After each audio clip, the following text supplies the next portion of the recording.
La historia de África que nos dice es una distorsión deliberada. Durante siglos, nos hicieron creer que civilizar la grandeza se redujo a Grecia, Roma y Egipto.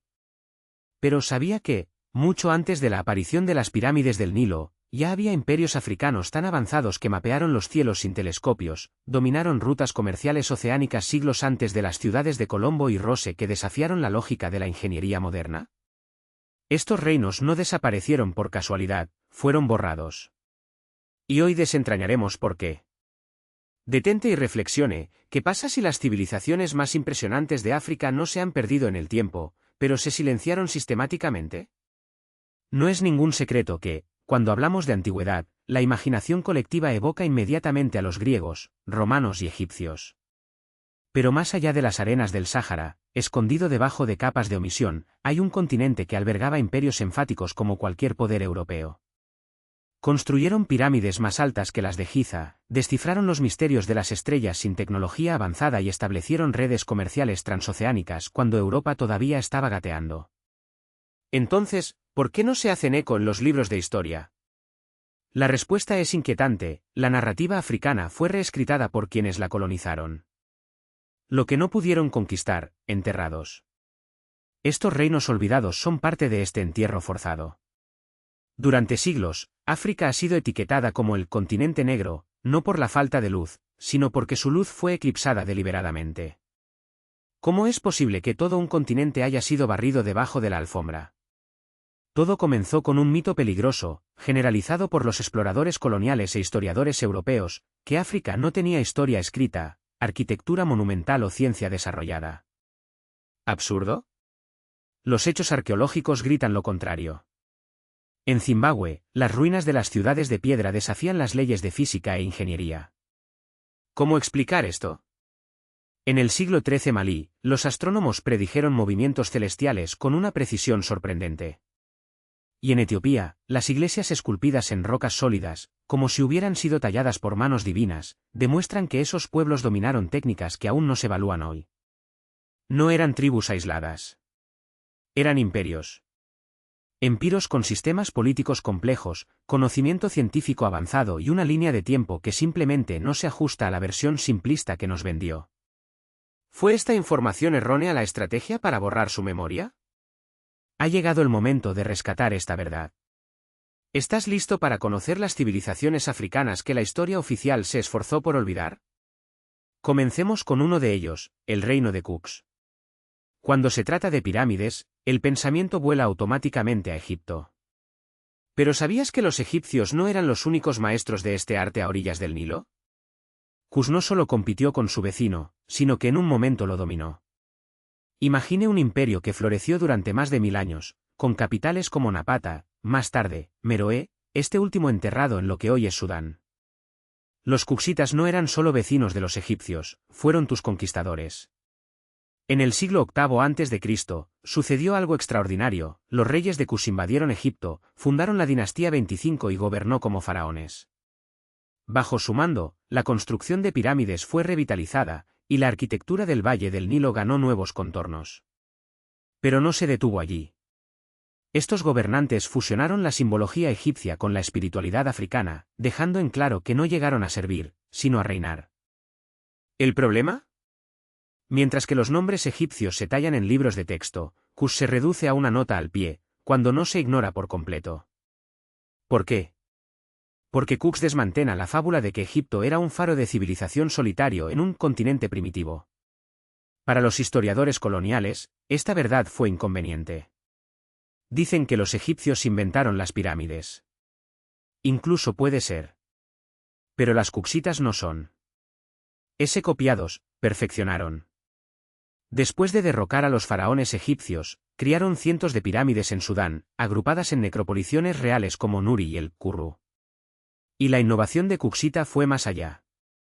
Siglos antes de que Europa domine la metalurgia, los habitantes de Meroé ya dispararon hierro con técnicas avanzadas. Crearon sistemas hidráulicos complejos, como Afr, depósitos gigantes que permitieron la vida urbana en regiones áridas, con recursos que parecen estar limitados hoy. ¿Cómo alcanzaste tal dominio en el corto plazo? Algunas tradiciones orales atribuyen este conocimiento a la intervención divina. Otros sugieren que el conocimiento provenía de aquellos que descendieron de las estrellas. Independientemente del origen, los registros de su existencia son innegables. Aún así, fueron olvidados. ¿Qué pasó con Kush? La disminución se produjo con el cambio climático e invasiones externas. En el siglo IV DC, el reino sucumbió a Aksum en una guerra devastadora. Sus ciudades fueron abandonadas, y su historia, enterrada por la arena del tiempo. Pero la mayor desaparición de Kush no fue física, fue histórica. Rápidamente, los estudiosos occidentales comenzaron a tratarlo como un mero alcance de Egipto, una copia inferior. La verdad, sin embargo, es que Kush era un gigante por su derecho. Y es hora de devolverlo al lugar que merece, en el centro de la narración que nos dijo de manera tan incompleta. La arqueología colonial minimizó sus innovaciones. Y los libros de texto fueron más allá, simplemente lo borraron. Así, el reino de Kush, que una vez dominó el Nilo, se convirtió en un acertijo. Pero si la historia de Kush ya la ha impresionado, prepárese para conocer la mexicidad construida en piedra, Gran Zimbabue. Escondido en las tierras altas del sureste de Zimbabue, sus ruinas de piedra desafían todo lo que pensamos sobre África precolonial. Imagine una ciudad con más de 18,000 habitantes entre los siglos XI y XV, erigida con una ingeniería que rivaliza con las grandes civilizaciones del mundo.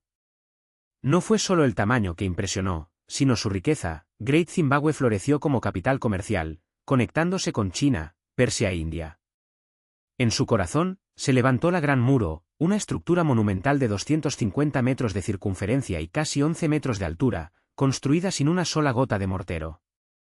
Cada piedra ha sido tallada y equipada con tal precisión milimétrica que muchos todavía resisten, intactos, después de siglos.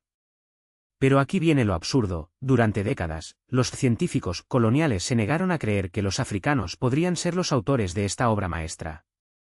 Para ellos, tal sofisticación solo podría provenir de afuera: fenicios, árabes, egipcios, cualquier persona, excepto las personas que se originan en la región.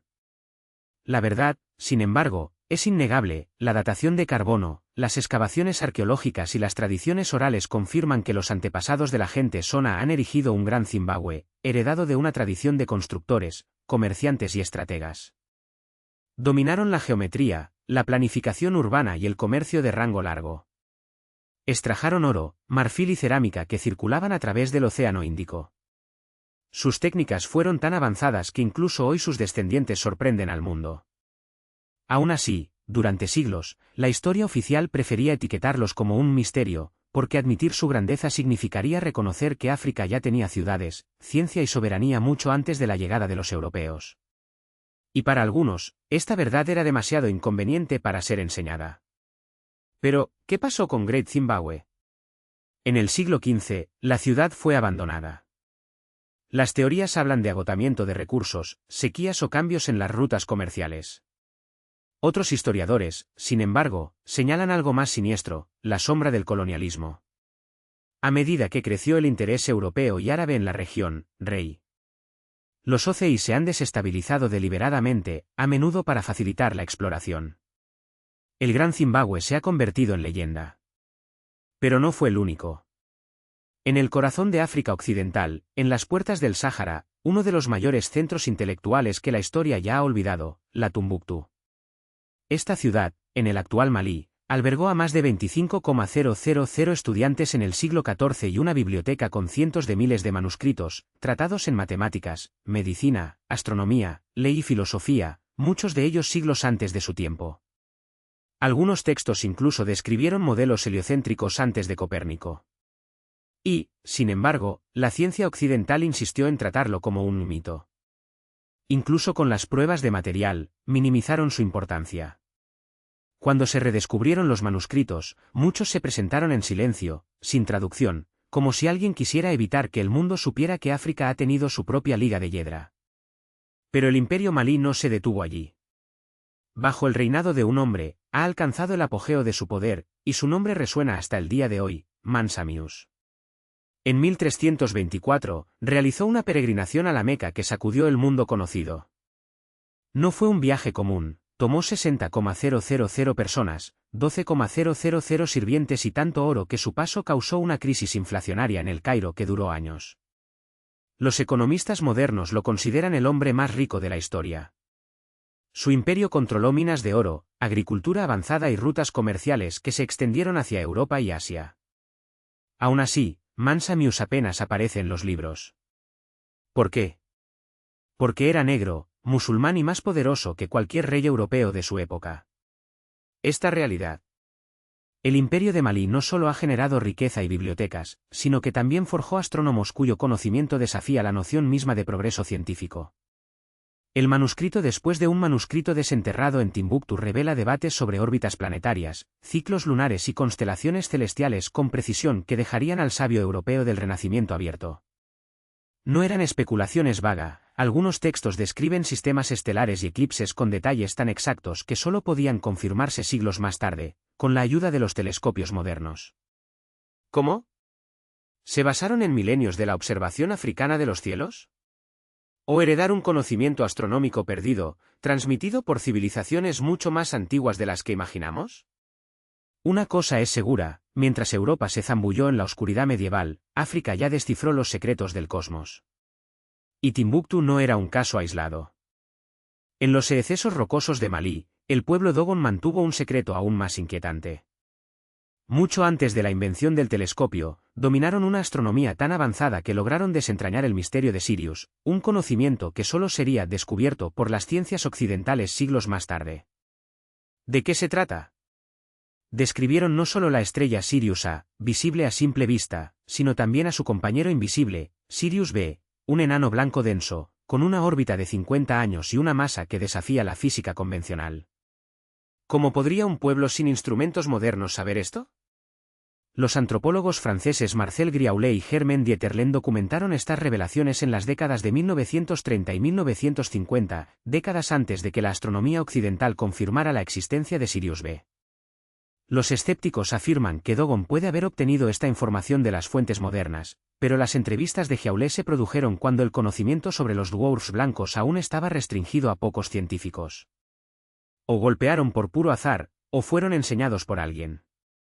¿Y quién sería estos alguien? El Dogon nos llama los amañes de Nomanfianos, los maestros celestiales del sistema Sirius.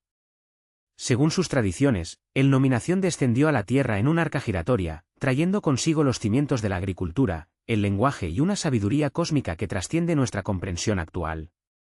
Después de cumplir su misión, prometieron regresar. ¿Metáfora? ¿Memoria literal? Si lo tomamos en serio, el Dogon no era solo observadores celestiales, eran mensajeros de un conocimiento que el resto del mundo olvidó. Pero el misterio no se detiene allí. Su cosmología va más allá de Sirius, hablan de un universo de rotación, órbitas planetarias enigmáticas y un huevo cósmico llamado Amma-Egg, del cual toda la creación habría explotado. Mencionan fuerzas y partículas invisibles, conceptos que solo obtendrían significado en los siglos de física modernos después. Y el más intrigante, este conocimiento no se registró en papiro o pergaminos, sino que se conservan en símbolos, máscaras rituales y tradiciones orales, resistiendo el tiempo sin la necesidad de impresoras o bibliotecas. La pregunta que no quiere silenciar, ¿de dónde viene este conocimiento? No hay precedentes en culturas africanas conocidas. Sus cartas celestiales simplemente aparecen, como si hubieran sido entregadas listas. El Dogon tiene su propia respuesta, no fue inventado por ellos, sino que heredó de los nomentos. Y si suena como ficción, prepárate para algo aún más inconveniente. En la 25ª dinastía, un reino africano no solo rivalizó con Egipto, sino que gobernó Egipto. Estamos hablando de Nubia, un imperio que surgió hacia el sur en Sudán actual, y que, en su apogeo, no solo dominó sus propias tierras, sino que ha conquistado y manejado Egipto durante un siglo. Sus reyes, Pille, Taara, Sabaka, no eran meros imitadores de los faraones, eran faraones negros, los faraones cuchitas llamados así, que revitalizaban la cultura egipcia cuando ya daba signos de declive. Taara, por ejemplo, expandió templos, dirigió campañas militares y mantuvo las relaciones diplomáticas con los mayores poderes de su tiempo. La Biblia lo menciona como faraón que se resistió a Asiria. Aún así, su nombre se borra de los libros de texto. ¿Por qué? Porque admitir que los gobernantes de Egipto eran africanos negros, y que Nubia, no Egipto, puede haber sido la verdadera cuna de su grandeza, sería siglos de narrativa eurocéntrica sobre la civilización. Y no era solo una cuestión de poder político. La religión nubia no era una copia barata del egipcio, era su gemelo evolucionado. Adoraban a los mismos dioses, a Amun, Isis, Osiris, pero con una profundidad y práctica distintas. Sus templos no eran meras réplicas, estaban alineados con la precisión astronómica, y su clero estaban dominados por mujeres kandaques, duans que tenían autoridad espiritual y política sin paralelo. En lugares como Jebel Barkal, la ciencia y la espiritualidad fusionadas, los santuarios esculpidos en las rocas siguieron los ritmos del Nilo y las estrellas, mientras que las inscripciones detallan los conceptos de energía del alma, el renacimiento y el equilibrio interdimensional. La pregunta que pocos se atreven a hacer, ¿quién influyó en quién? ¿Fue el Egipto que civilizado Nubia, o fue Nubia quien crió a Egipto cuando ya estaba al borde del colapso? Después de la caída de la 25ª dinastía, Nubia continuó existiendo, pero su historia fue borrada sistemáticamente. Los arqueólogos coloniales minimizaron sus registros clasificándolos como derivados o inferiores, cuando en realidad revelan un sistema de creencias tan avanzado que parece anticipar la física cuántica. Sus textos hablan de realidades más allá de la materia, ciclos de creación y destrucción, una comprensión del más allá de eso no fue mística por casualidad, fue sistematizada. Como si ya lo supieran, milenios durante milenios, que ciencia solo ahora comienza a sospechar. Aquí está el problema, esta versión de la historia no es conveniente. Si África no era solo un continente de civilizaciones primitivas, sino la cuna del conocimiento de que Occidente solo redescubrió siglos más tarde, entonces todo el edificio de la supremacía intelectual europea colapsando. Y esto, mis amigos, es una verdad que muchos prefieren mantener enterrados. Si la manipulación de la historia egipcia no era suficiente, los archivos se reescribieron con precisión quirúrgica. Los museos comenzaron a clasificar los artefactos de Kuxitas como bajo egipcios, un eufemismo elegante para borrar su origen. Enteras dinastías fueron renombradas como si son meras extensiones de un Egipto puro, mientras que lo que no se puede renunciar a su nombre simplemente se rascó de los registros. ¿Y hoy? Nubia apenas merece una nota al pie de página en los libros de texto, cuando no se ignora por completo. Como si fuera un imperio que dominaba a Egipto, crió pirámides empinadas que las de Giza y desarrolló una astronomía tan avanzada que todavía confunde a los arqueólogos, era una mera leyenda. Pero las pruebas se resisten. Simplemente escabe un poco, en el sentido literal y figurativo, para encontrar ciudades perdidas, templos alineados con constelaciones y manuscritos que describen una ciencia sagrada tan sofisticada que hace que Occidente parezca un aprendiz tardío. Y ese es solo el comienzo. En el norte de Etiopía, un reino llamado Aksum desafía todas las narrativas que nos vendieron. Imagine un imperio tan poderoso que acuñó su propia moneda, comercializó con Roma, Persia y China, y asombrado, puede haber alojado el Arca del Pacto. Sí, ese arca. Según la tradición etíope, registrada en Kebra Nagast, un manuscrito del siglo XIV, fue sacado de Tierra Santa por el hijo del rey Solomón y la reina del sábado, Meneliki. Y hasta el día de hoy, en Aksum, los sacerdotes juraron protegerla, que se regirán para mostrarle a cualquier extranjero. ¿Coincidencia?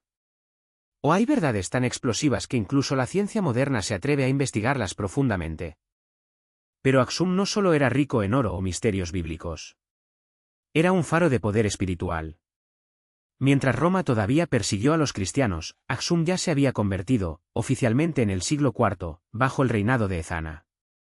No como una colonia, no como un territorio conquistado, sino como uno de los primeros reinos cristianos del mundo, con su propia teología, escrita en Ge'ez, su lenguaje sagrado. Sus iglesias no eran copias baratas de la basílica romana, fueron excavadas directamente en la roca, como si la tierra misma fuera tallada por la mano divina. Y aquí está el detalle que los libros olvidan mencionar: Aksumita Christianity no era una importación europea. Era africano para la médula, una fusión de tradiciones judías antiguas, cosmología local y un conocimiento que incluso precedió a las escrituras canónicas que conocemos. Y luego está la Libela. Una ciudad medieval donde las 11 iglesias monolíticas fueron talladas en un solo bloque de piedra, sin andamios, sin tecnología moderna, con martillos, cinceles y una precisión que desafía la ingeniería actual. ¿Pero el más intrigante? Los investigadores afirman que estas estructuras emiten frecuencias resonantes capaces de alterar los estados de conciencia. No son templos comunes. Son portales. Y sin embargo, los planes de estudio escolar prefieren silenciar. ¿Por qué se redujo un legado tan monumental a una nota al pie? Quizás porque admitir que África no solo recibió el cristianismo, sino que lo reinventó con una profundidad que Roma nunca alcanzó, es demasiado para un sistema que insiste en pintar al continente como un receptor eterno, nunca como creador. Y ahora, la pregunta que no quiere silenciar: ¿cuántas otras verdades están enterradas bajo capas de desinformación? ¿Cuántos imperios como Aksum se borraron porque su existencia desmantela la ficción que comenzó la civilización en Europa? Si este camino te intrigó, no mantengas esta revelación solo para ti. Compartir. Deja tu comentario, ¿qué te sorprendió más? Y si deseas sumergirse más profundamente en los secretos que esconde la historia oficial, suscribe y activa las notificaciones. ¿Por qué el próximo viaje sacudirá aún más los cimientos de lo que crees que sabes? Manténganse al tanto. La verdad nunca estuvo tan cerca de salir a la luz.